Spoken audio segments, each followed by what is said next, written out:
Tonight on Maestro Nighttime Devotion, we are still talking about jazz. But tonight I want to talk about African American women that contribute to the jazz scene. Now, there's one young lady I want to talk about. We talked about her in high school and middle school up in New York where I grew up at, but we never got into the meat of her life. And the reason I say it like that, because every musician I've been talking about when they're talking about black history, they went through something. They had to deal with the Jim Crow law. They had to deal with discrimination. They had to deal with so much, but in the midst of their struggle, they still made it to their destiny. So tonight, I would like to talk about Ella Fitzgerald. I'm going to try to keep it brief because I want you to listen to some of her songs that she wrote and that she performed so you can just let it sink into your spirit and feel what she's been through. Now, dubbed the First Lady of Songs, Ella Fitzgerald was the most famous jazz singer in the United States for more than a half a century in her lifetime. Now, she won 13 Grammy Awards and sold over 40 million albums. I didn't say 40,000, I said 40 million albums.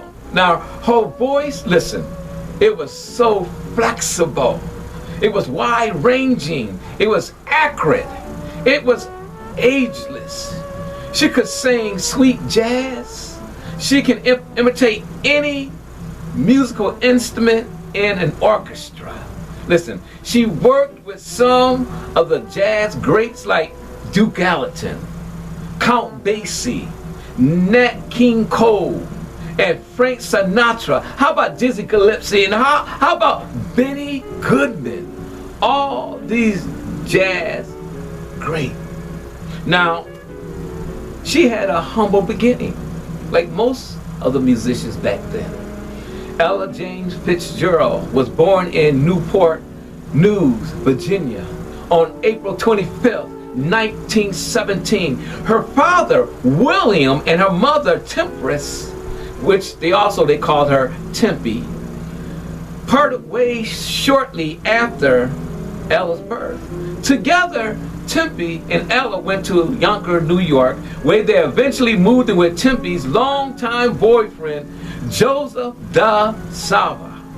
Ella's half-sister, Frances, was born in 1923, and soon she began referring to Joe as her stepfather. Now, Joe supported the family by digging ditches and driving as a part-time chauffeur, while her Tempe, which was her mother, worked at the laundromat and did some catering on the side. Now, Ella took on a little small job to help bring money into the household. See, Ella worked as a runner for a local gambler. Whoa, the girl was doing some stuff and picking up their bats and dropping the money off at its location. Now, their apartment was in a mixed neighborhood where Ella made friends easily. She considered herself more of a tomboy and often joined in the neighborhood games of baseball, things that boys play. And now, she had a rough spot, a rough patch in her life. It was said in 1932, her mom, Tempe, died from a serious injury that she received in a car accident. And Ella took the loss very, very hard.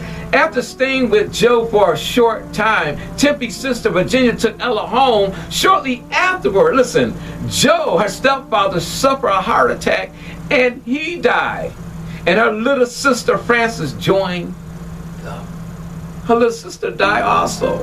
Now, unable to adjust to this new circumstances, Ella became increasingly unhappy and entered into a difficult time period of her life. Her grades in school just dropped. She began to skip school. After getting into trouble with the police, she was taken to custody and was sent to a reform school living there was even more unbearable as she suffered beating after beating at the hands of her caretaker. But eventually, Ella escaped from the school. At the age of 15, she found herself broke, alone, and this was during the Great Depression. But she never complained. Ella later reflected on her own and most difficult years with an appreciation for how they helped her to mature. She used the memories from these times to help gather emotional problems, bring men together to help her perform, and she felt that by thinking about these problems would make her performance go up, which it did. Whew. Now, what she's going to do? In 1934, Ellen was hanging out at the Apollo Theater, and her name was put in a drawing, and she won the opportunity to compete in amateur night. Y'all know about that. And Ella went to the theater that night planning to dance, but when the Edwards sister closed the main show, Ella changed her mind, meaning that the Edwards sister was off the chain. They were good. They shut the house down, and my girl Ella changed her mind. See, they were the dancers. They was the women that can dance. I'm talking about these sisters. Ella said she felt her act would not compare. But you know what? Never give up. Once on stage, faced with boos and people saying, "Get off the stage, what you going to do?" And these crowds were so rowdy, and it scared her. But at the last minute, Ella decided, she made a decision to sing.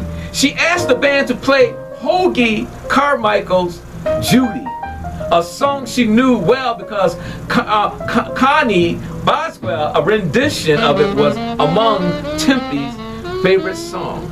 Ella quickly quieted the audience, and by the song end, they were all demanding an encore. More, more, more, more. Woo! She flipped that song and she did it again. Then she sung another song, "The Object of My Affection." And once up there, she said, "I felt the acceptance and love from my audience." And Ella said, "I knew I wanted to sing before people for the rest of my life."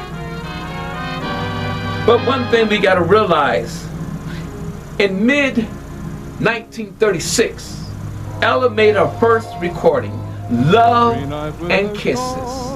And it was released under the Decca label with moderate success. By this time, she was performing with Chick Band and at the Harlem, the Harlem Salva bedroom, or should I say, they call it the bedroom, but then some call it the ballroom, often referred to as the world's most famous ballroom. Woo, that's something. Now, in 1938, at the age of 21, Ella recorded a playful version of the nursery rhyme, "A Tisket." Y'all remember that? And it sold over 1 million copies. It hit #1 and stayed on the pop chart for 17 weeks. Woo! It just stayed there. But let's bring it down. Let's bring it to the end. She had to face the Jim Crow law. She had to face discrimination.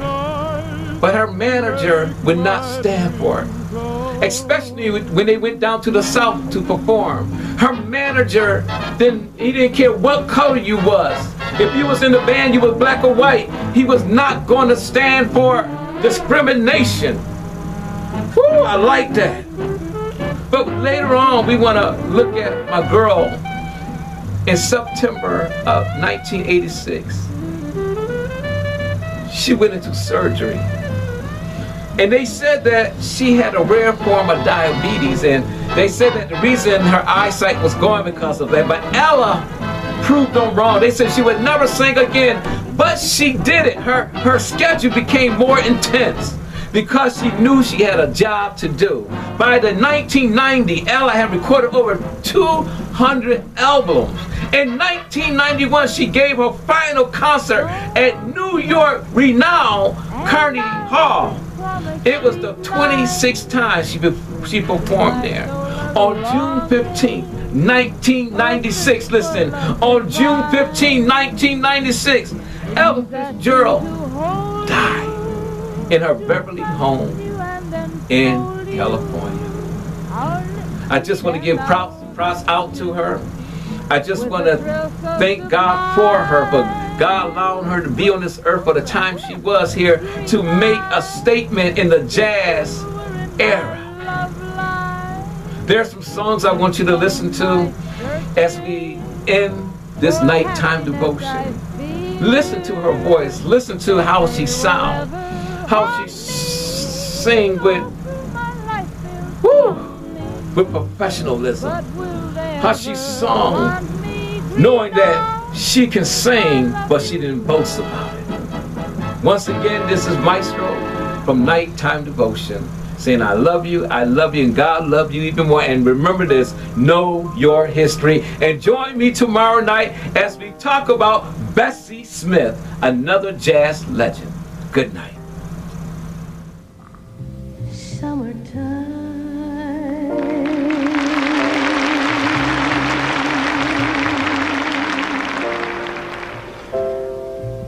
and the living is easy.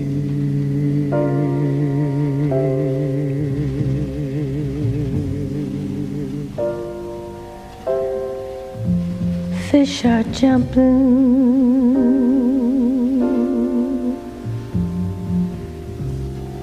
and the cotton is high.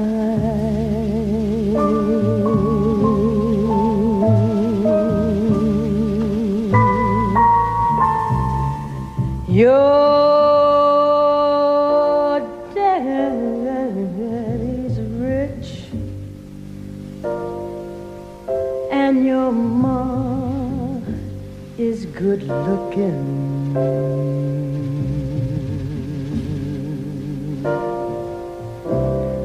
So hush, little baby, don't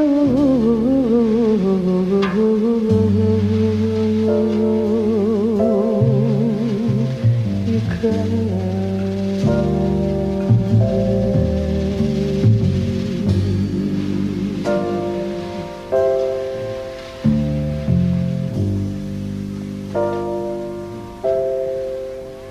One of these mornings